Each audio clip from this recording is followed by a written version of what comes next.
The Quran claims that at the very least, those who saw the crucifixion of Jesus were honestly reporting what they saw. They didn't just realize it was an illusion created by Allah, but this mirage creates a problem that Islam cannot solve.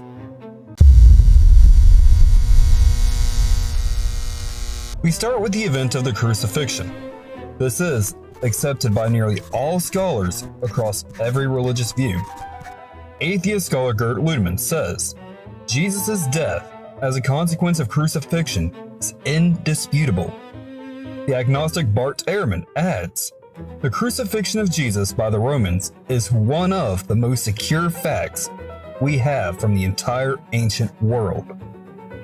So, at bare minimum, the Quran agrees that something happened. Sure, they saw something, we just think it only appeared to be Jesus. Then, we have the missing body.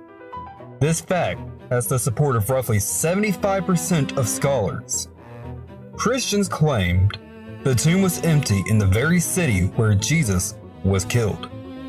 If the Jews or Romans wanted to crush this problematic new movement, all they had to do was produce the body. But they couldn't.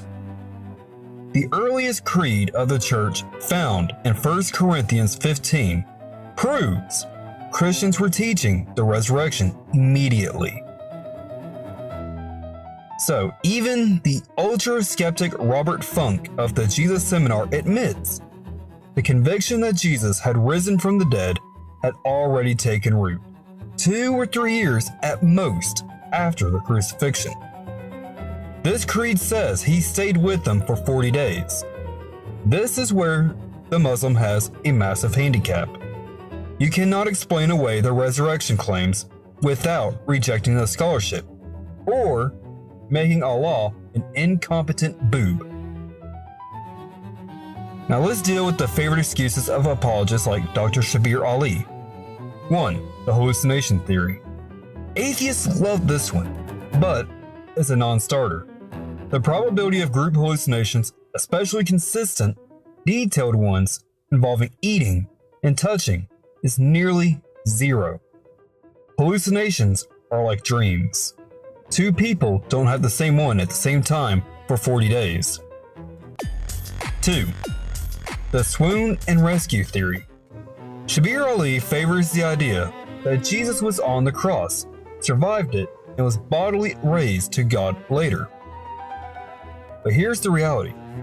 Roman crucifixion was a professional death machine. Records only show 2 men ever coming off a cross alive. And even then, one still died from his injuries.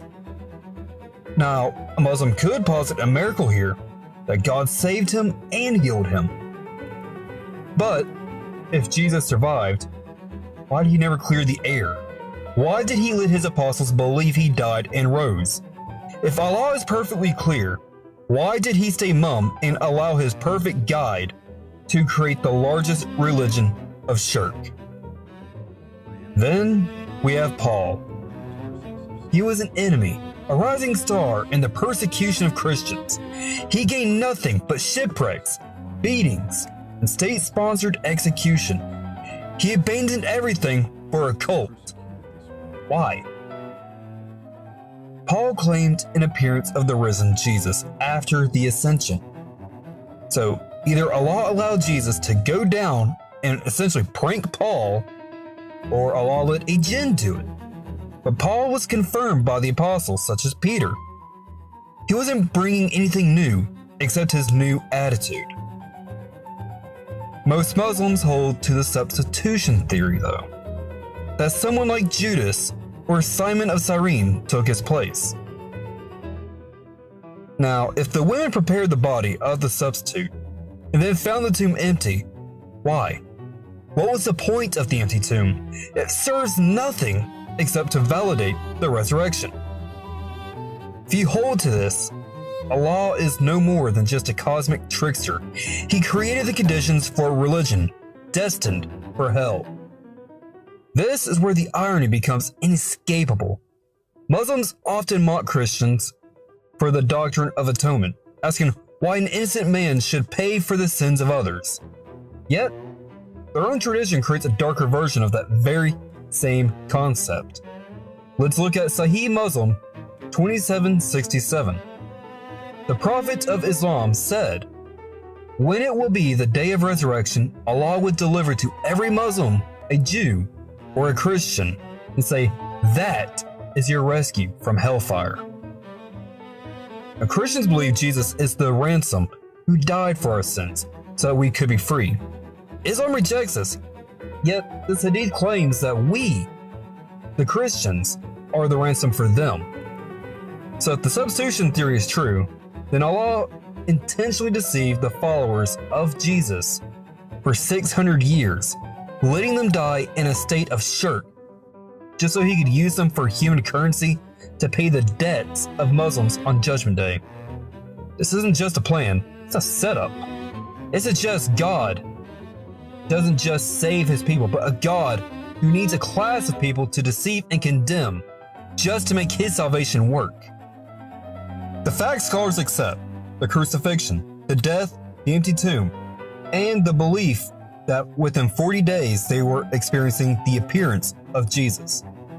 Now this leads to a fork in the road. Now either the apostles were telling the truth and Jesus is the Lord, or the apostles were honest reporters of a 40-day divine illusion, meaning Allah is a cosmic trickster who created Christianity to provide himself with ransoms for hell.